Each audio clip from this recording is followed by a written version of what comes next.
Hey, this is Abdullah, and I have the last Nokia Symbian device, and maybe the most ambitious and groundbreaking one, and the first device to have the legendary PureView moniker. This is the Nokia 808 PureView.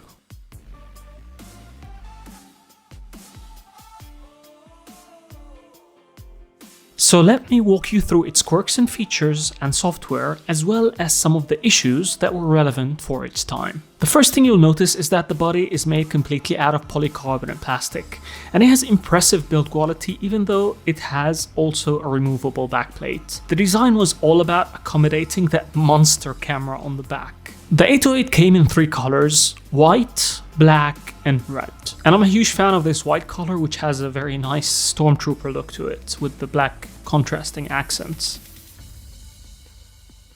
On the front, there is a 4-inch AMOLED display with clear black technology, and it was super bright. And this phone held the crown for the best contrast ratio on GSM Arena for many years. All the buttons on the 808 were made out of this metallic black finish, which was also matching the camera bump on the back. Right under the display there are three physical buttons, and the middle one, the menu key, also acted as a breathing notification light. And when you switch the display off, the icons also become hidden, which added to this stealthy look on the front. On the bottom you had the lanyard hole, a microphone hole, and the access to the back plate. And it wouldn't be a camera-centric Nokia device without the awesome two-stage shutter key. Half click for autofocus, full click to capture the pictures. And it was also used as a shortcut key to quickly access the camera from anywhere. Very cool and very useful. And the party stopper was of course the 41 megapixel camera with Carl Zeiss optics and xenon flash. The big question at the time was, why is Nokia fitting a 41 megapixel sensor into a phone? This phone was considered the godfather of modern large sensors that use pixel binning. So the 808 PureView utilizes oversampling, combining 5 pixels into one, for a very pure pixel which almost completely eliminates noise. And that's where the name PureView came from. So the end results were 5 megapixel oversampled images or 8 megapixel oversampled images. And this massive sensor also enabled lossless zoom, so the phone would essentially crop from the massive sensor instead of using digital zoom. And if you wanted, you could also capture full resolution images and crop with barely any loss of quality. It was also capable of capturing amazing natural bokeh effects because of the large sensor. In fact, the 5 or 8 megapixel oversampled images captured with the 808 still look stunning today, assuming you know how to use this camera.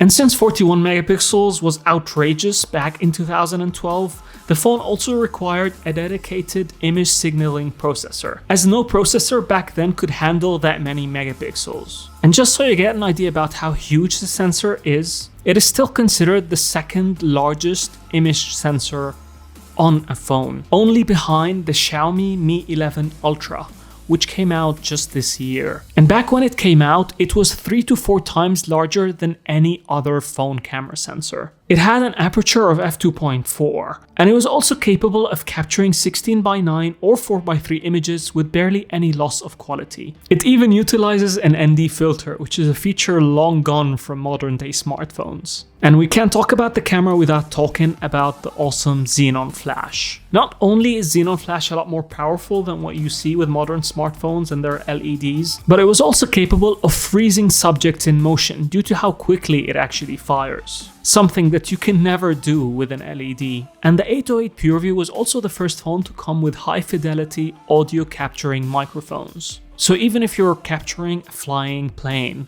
or right in the middle of a concert which is super loud, the phone would still be able to capture very pure audio. Nokia called this tech rich recording, and it really changed the game when it comes to how phones can capture audio and video. Another notable hardware feature is that there is a mini HDMI port at the top, which you could connect to a TV and display content in a 720p resolution. Now, all of these very powerful camera features wouldn't have been possible if it wasn't for Symbian. And the 808 PureView ran on Symbian Bell Feature Pack 2. In my opinion, this was the best implementation of Symbian on a touchscreen. And thanks to a more powerful processor, this one clocked at 1.3 GHz, it was also a much better experience compared to the N8 and the E7. The device was even quite smooth. And the camera software is a perfect example in showcasing how flexible Symbian was. So you had the abilities to set presets and save them, and you had the ability to capture PureView or full resolution images, and how much oversampling you want, whether you wanted an 8 megapixel image, a 5 megapixel one, or a 3 megapixel. You had control over the aspect ratio, the JPEG quality,